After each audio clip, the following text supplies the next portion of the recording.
Chaque fois où le bruit des armes a remplacé celui des mots, me reviennent toujours à la même question.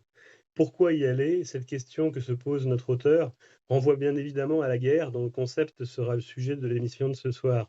Guerre des boutons, guerre des roses, guerre atomique, guerre hybride, cyberguerre. Le concept de guerre est partout et omniprésent, à tel point qu'on peut se poser la question suivante. La guerre n'est-elle pas enregistrée dans le code génétique de notre humanité fragile? Pour nous accompagner ce jour dans cette émission, j'ai le plaisir de recevoir Kamal Redouani, auteur-réalisateur. Kamal, bonjour. Bonjour. Alors, il y a une constante en fait dans les ondes clandestines qui est de demander à l'invité de savoir d'où vous venez, quels sont vos travaux. Est-ce que vous pouvez vous présenter en fait en retraçant votre background familial, votre cursus universitaire et vos travaux? Écoutez, ça me replonge dans mon passé. Moi, je suis né au Maroc. Je suis arrivé en France en tant qu'étudiant, en fait, pour faire maths sup, maths spé, une école d'ingénieur. J'ai bifurqué vers le journalisme. J'ai fait une école de journalisme et après, j'ai commencé à travailler à Radio France, en radio pendant quelques années, D'accord. ou à Radio France Internationale, où je suis resté plusieurs années, où j'ai travaillé. Où j'ai commencé au fait finalement mon travail vers l'international et surtout sur le contour méditerranéen que j'ai gardé jusqu'à aujourd'hui. Après 6-7 ans à RFI, j'ai commencé à travailler en radio. J'avais envie de changement et en télévision, pardon, et j'ai commencé à faire Qu'est-ce qu'à des l'époque, en fait, reportages en télé. est-ce que vous pouvez nous évoquer ce passage à l'image? Vous étiez journaliste en fait, donc presse écrite au départ. Et Radio. journaliste radio, ouais. Et après, en fait, vous passez à l'image. Qu'est-ce qui vous a motivé sur ce schéma-là? Tout simplement, enfin, j'adore la radio, j'adore toujours, j'adore faire des reportages. Enfin, il y a une simplicité de travail en radio qui est quand même assez extraordinaire quand on est sur des zones difficiles, on est léger, voilà. Mais j'ai commencé à m'ennuyer un petit peu, à avoir envie de toucher un petit peu à l'image. Et à partir de là, j'ai fait une formation en fait, tout simplement. Je suis revenu au CFPJ, le Centre de Oui. formation professionnelle des journalismes à Paris, et j'ai fait une formation télé pour commencer, au lieu de partir avec un agra dans les mains, j'ai commencé à partir avec une caméra, tout simplement, dans les mêmes zones que je fréquentais, c'est-à-dire le Moyen-Orient et le Maghreb. Et vous passiez par des majors, entre guillemets, pour diffuser vos reportages, ou vous aviez déjà l'intention de faire tout vous-même en freelance? J'ai toujours été indépendant, même à RFI, je suis resté indépendant. J'adore l'indépendance. L'indépendance permet aux journalistes de pouvoir choisir les sujets lesquels il a Oui. envie de travailler, pouvoir choisir aussi les zones qu'il a envie de fréquenter. Et puis, et puis voilà. Puis quand on collabore avec France Télévisions ou Arte, au fait, on passe par une boîte de production. Moi, j'ai beaucoup travaillé avec Capa Productions Mhm. et à mes débuts, j'ai démarré avec Hamelin à Sunset Press, D'accord.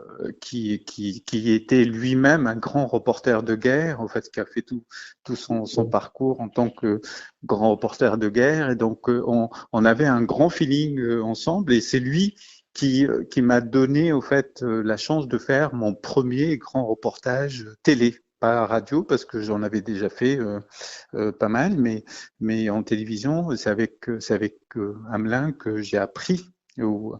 à faire de la télé. Et vous parlez sur votre profil LinkedIn en fait de guerres en fait que vous avez couvertes. Quelles sont-elles finalement ces guerres? C'est essentiellement des guerres qui ont eu lieu au Moyen-Orient ou... Tout à fait, c'est vraiment les guerres du Moyen-Orient. Il y a eu d'abord l'Algérie, au fait, Oui. avec l'arrivée mais c'était en radio. Puis après en télé, c'est vraiment l'arrivée euh, mon démarrage en télévision était coïncidé avec l'arrivée des premiers djihadistes en Irak. Oui. Euh, et donc, c'était la guerre en Irak, en fait, l'arrivée de l'armée américaine en 2003. Et moi, j'avais atterri, en fait, pour la première fois, en fait, dans cette zone-là, enfin, en Irak, à Bagdad. C'était en 2005, fin 2005-2006. C'était exactement la libération de Florence Aubenas. Mm. Florence Aubenas était en train d'être libérée et moi j'étais dans l'avion en fait direction l'Irak. C'est une Ah coïncidence oui, assez incroyable, mm. mais voilà. Et moi j'allais au fait j'allais rencontrer, j'avais réussi après un an de travail, j'allais rencontrer au fait des djihadistes qui à l'époque se présentaient pas comme tels, mais ils étaient là comme des résistants, enfin c'est comme ça qu'ils voulaient Mm. s'appeler, des résistants à l'invasion américaine, et c'est eux qui mettaient des bombes sous les chars, etc. Et c'était assez incroyable de Vous voir ça pouviez parce que pressentir ça à l'époque, en fait, déjà en 2000, c'était 2003, ça, euh, qu'il allait avoir ces mouvements après, par la suite. bah, c'est vraiment ce point de départ qui Oui. a fait que j'avais compris, au fait, en les regardant faire, surtout en écoutant leurs discours, j'avais compris qu'ils étaient en train d'infiltrer Mm. le monde arabe, au fait, qu'ils étaient Oui. là pas pour simplement une petite période, mais qu'ils allaient s'installer dans le monde arabe pour longtemps. Et j'ai pas eu tort Oui. parce que c'est ce qu'ils ont fait et c'était assez incroyable. J'ai assisté à une réunion qui était d'un côté on avait les militaires de Saddam Mhm. qui étaient d'un côté, en fait c'était des officiers de Saddam qui étaient rejetés par l'armée américaine, par la nouvelle administration américaine. Et de l'autre côté de la table, il y avait des djihadistes qui étaient là pour leur dire, bah, écoutez, nous, on est là pour vous aider, pour retrouver un petit peu vous avez été humilié, etc. Donc on est là pour vous aider, pour que vous retrouviez votre travail finalement et votre pays et la liberté de votre pays. Et j'ai vraiment assisté à une réunion comme ça. C'était assez hallucinant, mais de voir Oui. cette séduction au fait dans Mhm. le discours vis-à-vis de gens qui étaient humiliés par Oui. l'armée américaine, qui étaient quand même assez malmenés, qui sont partis Mhm. sans salaire, qui étaient dans la misère, en fait, Mhm. et qui n'y étaient pour rien, en fait. C'était des sous-officiers de Saddam, c'était pas la grande bourgeoisie de Oui. Saddam qui, elle, est partie à l'étranger, mais c'était les hommes qui sont restés, les militaires qui sont restés, et ceux-là, ils n'avaient plus rien, et surtout, ils étaient maltraités par l'armée américaine parce qu'ils étaient montrés du doigt Mhm. comme des terroristes. D'accord. Donc vous êtes auteur-réalisateur de documentaires. Est-ce que vous pouvez présenter aussi vos œuvres, en fait, ce que vous avez fait jusqu'à ce jour? Ah, c'est un peu long, mais j'ai fait pas mal de films, pas mal de documentaires, et notamment, enfin, je vais en citer quelques-uns simplement. Oui. J'ai fait un film qui était après les révolutions arabes, qui était, par exemple, qui s'appelait Mambas sur les révolutions arabes. En fait, c'est un Oui. film où je décryptais l'arrivée des djihadistes au sein des révolutionnaires, au fait, comment ils ont infiltré les révolutionnaires. Par rapport à ça, j'ai juste une question intermède. En fait, vous qui êtes au plus près finalement des combattants djihadistes, euh, quelles sont vos relations aussi avec les services de renseignement en fait qui œuvrent aussi là-bas? Est-ce que vous avez été approché par eux? Est-ce que ils vous laissent faire leur travail correctement, normalement? Ou quel est votre lien en fait avec eux? Alors, vous parlez de quel Bah, les services, service de renseignement? les Si vous deux, parlez, j'imagine les deux, en fait, ceux qui sont sur place, en fait, en l'occurrence. bah, dans tous les cas, qu'on soit en Irak, en Syrie ou en Libye, par exemple, les services de renseignement sont au courant de ma présence, savent très bien qui je Ouais. suis, etc. En Syrie, peut-être Ouais. pas. Hein. En Syrie, en tout cas, vu que je rentre clandestinement et que j'étais souvent avec plutôt des groupes qui eux-mêmes fuyaient le, le, Ouais. le système au fait de Bachar al-Assad. Donc en soi, je ne pense pas que les services Mhm. de renseignement en fait de Bachar étaient au courant. D'accord. Mais par contre, ceux des Kurdes, par exemple, ceux irakiens en Libye, etc., ils étaient au courant, mais ils me laissent travailler. Ils me laissent travailler. Enfin, je connais quelques directeurs enfin quelques Oui. personnalités, quelques personnes en fait qui sont des services de renseignement en fait locaux. Ça permet d'avoir des informations Mhm. à prendre avec des pincettes parce que ça vient aussi de services de renseignement et qu'on peut Oui. être en tant que journaliste manipulé. Oui. Donc voilà.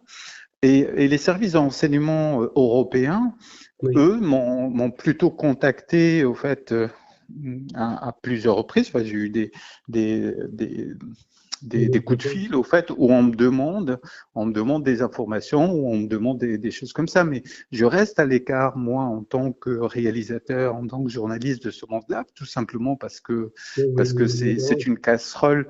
Parce que déjà, quand on part sur un pays comme la Syrie, l'Irak et tout ça, quand on est journaliste, on est déjà montré comme étant un mec des Oui. renseignements. Donc, vous Oui. imaginez Oui.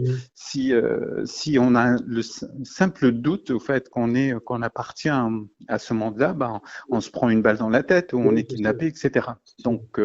Donc voilà. Quand vous entrez, j'ai une question parallèle aussi, quand vous entrez en Syrie de manière clandestine, est-ce que vous avez peur en fait? Est-ce que vous représentez le danger ou c'est pour vous une data?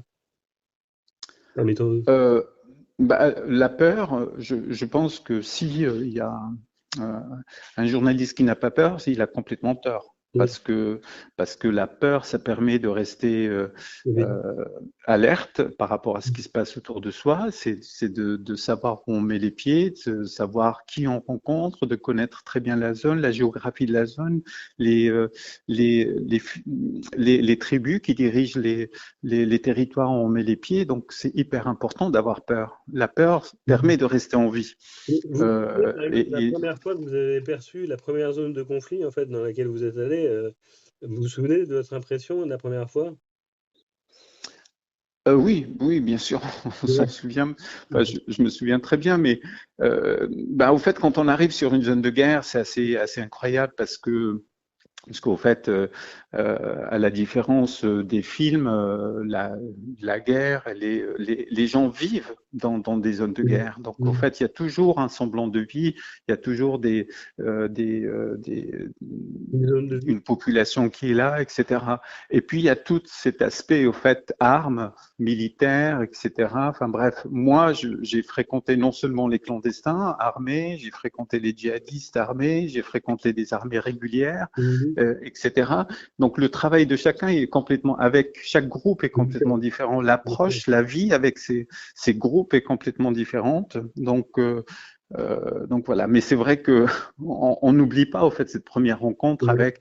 Moi, je pense c'est simplement je pense que le bruit de bombes qui explosent. Au fait, quand j'ai débarqué la première fois, c'était à Bagdad et il y a une méga explosion qui s'est déroulée dans la capitale, Mhm.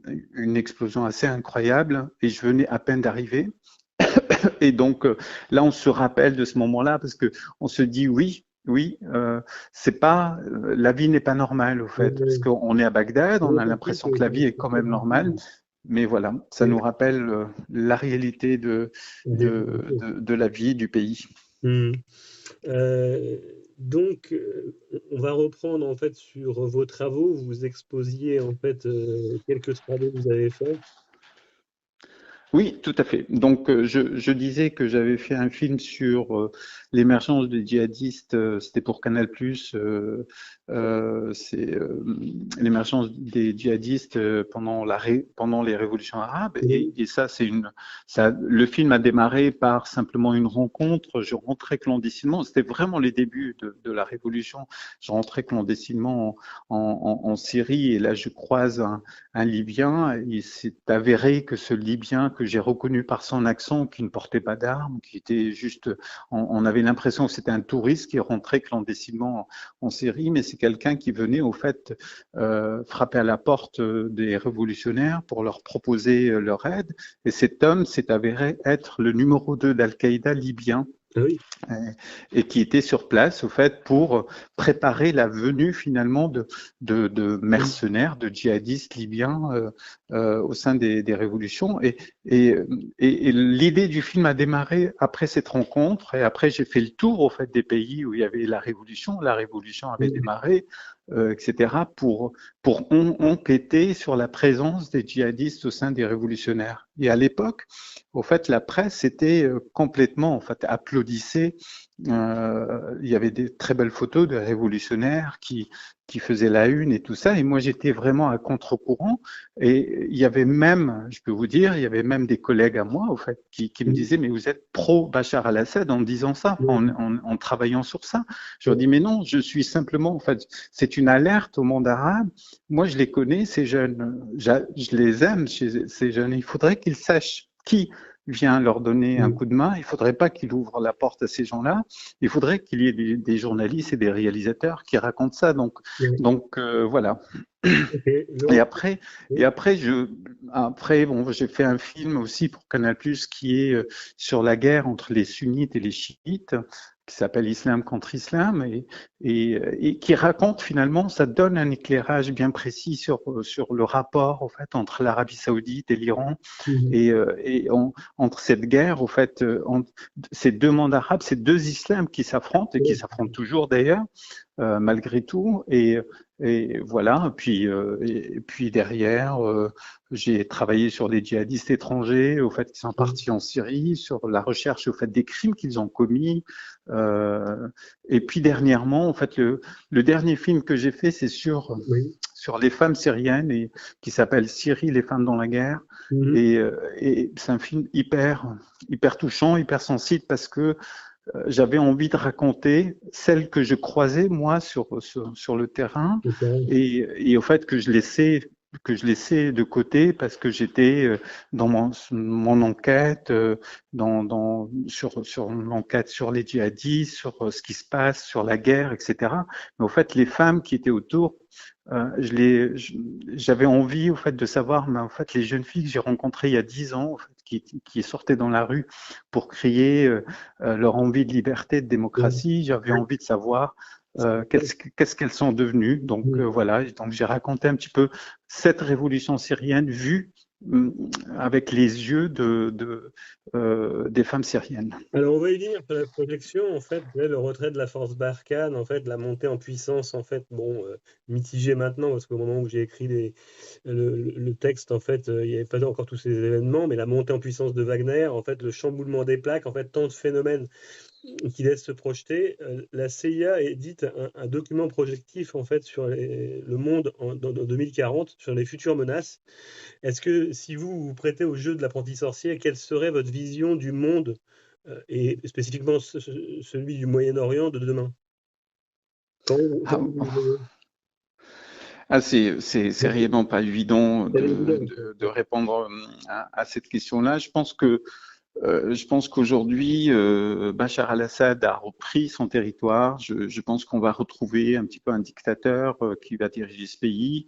Je pense que l'Irak est en train de se reconstruire petit à petit, malgré la présence des djihadistes, malgré les tensions entre les sunnites et les chiites, malgré l'éducation en fait des enfants, parce qu'ils ont vécu pendant 20 ans dans la guerre. Vous imaginez, il y a des enfants qui n'ont pas connu l'école, au fait, et qui n'ont connu que les armes, la Oui, mort, oui, les bombes, etc. Et vous imaginez la psychologie de ces enfants. Donc, c'est tout un pays, au fait, qui doit se reconstruire. C'est toute une génération qui doit se renouveler. Donc, ça va prendre énormément de temps. Donc, c'est un pays où ça va prendre énormément de temps, en fait, pour une reconstruction. oui, Je pense aujourd'hui, il y a un rapport, enfin, il y a quelque chose de nouveau. Au fait, c'est l'émergence de puissances, en fait, régionales. oui, Je pense à la Turquie, par exemple, oui, qui est une puissance qui aujourd'hui a 3 bases militaires en Libye, par exemple, et mhm, qui s'implante beaucoup plus en Méditerranée. Donc, moi, je vais parler de la Méditerranée, mais en tout cas, c'est ce monde-là que je connais le mieux, et je pense qu'aujourd'hui, on a un rapport très, très, très, très conflictuel au fait en Méditerranée parce qu'il y a des puissances qui sont présentes et il y a cette envie au fait de mettre de mettre la main sur les richesses au fait de la Méditerranée, de la mer Méditerranée. Il y a du pétrole, du gaz dans ce territoire-là, Oui, et donc il y a une grosse bagarre qui naît, qui est là au fait, qui existe déjà, notamment, enfin maintenant avec la présence des mercenaires de Wagner, mais oui, aussi la présence de mercenaires turcs au fait de Sadat, de l'armée turque au fait qui est assez puissante. Donc oui. voilà. Enfin je pense que le rapport aujourd'hui n'est pas très sain. Au fait, il n'y a pas un équilibre qui se présente. Il faudrait moi je pense qu'il faut pacifier la Libye, qui est vraiment un pays pour moi clé pour que la Méditerranée retrouve un petit peu son calme. Il faut une relation diplomatique avec la Turquie voilà, il faut qu'on arrive au fait à discuter avec la Turquie, qu'on arrive à pacifier la relation. C'est un pays qui appartient à l'OTAN, donc il y a moyen de travailler avec la Turquie. Et donc voilà. Donc, la première partie en fait s'achève sur votre bio. En fait, deuxième partie en fait plus succincte. En fait, euh, l'art de que j'ai intitulé l'art de la guerre ou la guerre dans l'art. J'ai choisi dans cette partie de traiter la guerre dans un ensemble cinématographique. L'ambition, en fait, c'est juste illustrer quelques conflits, en fait, pour mettre en perspective avec les conflits modernes. J'ai commencé, en fait, à Kamal avec le Moyen Âge, en fait, au XIIIe siècle, et le film Braveheart, qui a été tourné, en fait, en 95, qui met en scène, en fait, William Wallace avec une révolte, en fait, marquant le petit, le faible écossais contre le fort anglais. Ces révoltes-là qui sont présentes, bien entendu, dans un autre contexte, en fait, entre un affrontement entre le faible et le fort, c'est un petit peu ce qu'on a vécu, ce qu'on est en train de vivre actuellement entre l'Ukraine, en fait, théoriquement faible, et face à une Russie, en fait, euh, théoriquement forte. Qu'est-ce que vous en pensez, vous, de ces deux conflits, en fait, ce conflit du faible et du fort, en fait, vous pensez que vous avez une opinion? Moi, je pense une vision romantique de la guerre, c'est-à-dire quand on pense dans un conflit, il y a le faible et le fort, je ne crois pas. Je pense que dans un conflit, en fait, il y a deux armées Ouais. qui sont face, et au fait, c'est aussi deux armées qui se prennent appui avec d'autres pays. Au fait, aujourd'hui, on est plutôt face à des guerres par procuration. Donc, si on a envie, si on prend l'exemple de la Libye, par exemple, on a peut-être la Russie d'un côté, on a les États-Unis, l'Italie, la France qui navigue entre un côté et l'autre. Enfin, bref, c'est des guerres par procuration, et c'est des pays occidentaux qui ont des armes, qui ont une puissance de frappe, au fait, qui fournissent finalement l'outil à des faibles, ce que pourrez appeler des faibles, qui leur donnent au fait les armes pour faire la guerre. Et donc finalement, je ne pense pas que c'est une histoire de faibles et de forts. D'accord. Je pense que la guerre n'est pas si romantique que ça. Je pense qu'on joue beaucoup au fait on a des biais, nous, au fait, quand on regarde, au fait, avec notre prisme occidental, on a des biais, enfin voilà, on a envie que les choses, enfin voilà, c'est d'un côté le mal, le bien, le noir, le blanc, etc. Mais la réalité, au fait, la vie n'est pas comme ça. Et c'est dans les zones grises, au fait, où il y a la vraie information, c'est euh, où on comprend ça. Pour comprendre quelque chose, c'est jamais aussi simple. Et malheureusement, en fait, que ce soit en télé, que ce soit dans la presse écrite, etc., on, on a besoin que les choses soient simples, en fait, pour le public. Oui, Et donc, on simplifie les choses.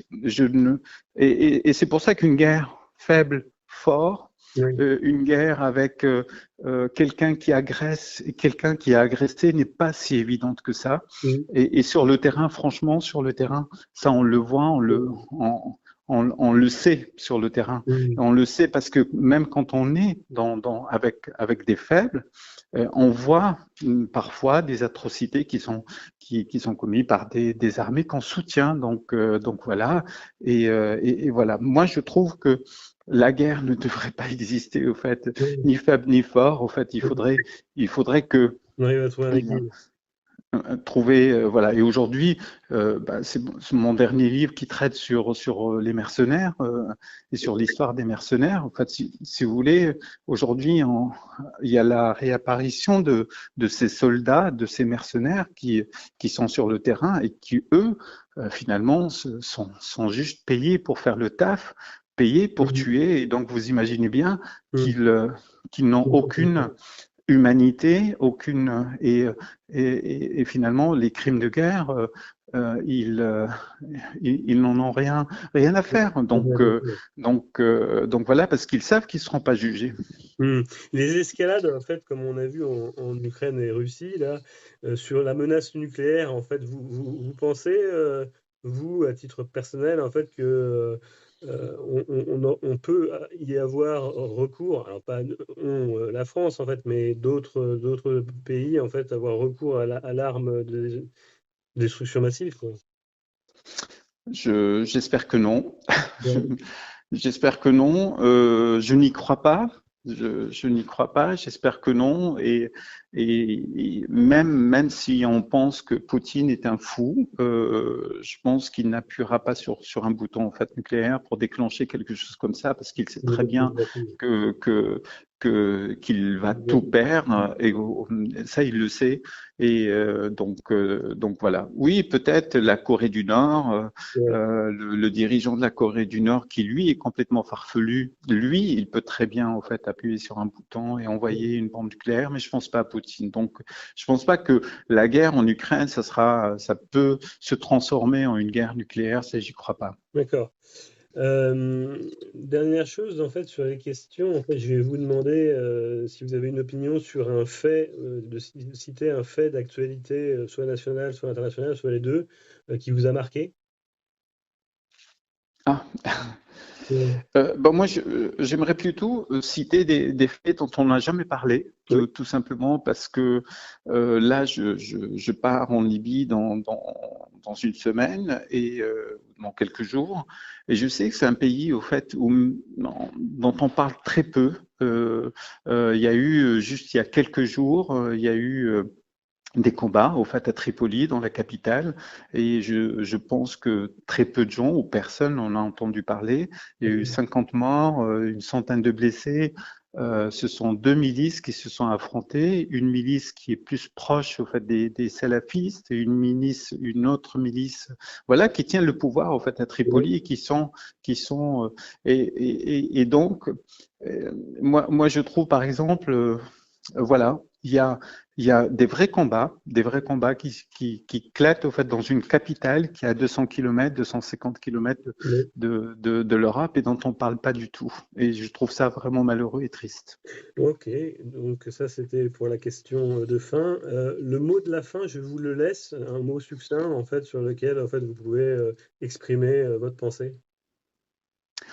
Euh, je ne sais pas quoi dire, mais ce que je pourrais dire, c'est simplement, j'aimerais tant, au fait, finalement, que ce métier de réalisateur, de grand reporter de guerre, s'il n'existait pas, ce serait génial. Ça veut dire qu'il n'y aurait pas de guerre. Oui.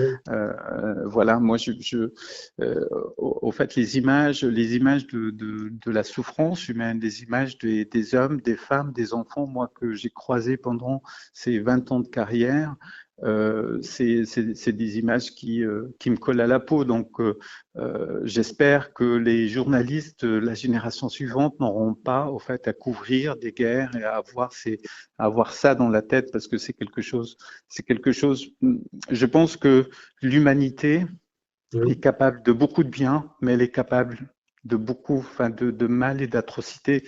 Et ça, c'est quelque chose que je n'arrive pas jusqu'à aujourd'hui, je n'arrive pas à le définir. J'arrive pas à comprendre au fait comment un être humain peut être capable au fait d'atrocités comme celles à laquelle j'ai assisté sur le terrain. Entendu, l'émission touche à sa fin. La guerre, on l'a bien compris, est omniprésente dans nos vies. Malheureusement, toile de fond aux funestes affrontements avec la nouvelle forme de guerre dite hybride, la cyberguerre en est à ses débuts. Difficile de sortir du complexe du jeu du cow-boy et de l'Indien, comme si nous cultivions dès l'enfance les jeux de guerre. Le devoir de mémoire est peut-être la clé de la solution d'un équilibre d'un monde sans guerre. Quant à moi, je vous retrouve bientôt dans un nouvel épisode des Univers de la sécurité. Kamal, merci. Merci à vous. Merci.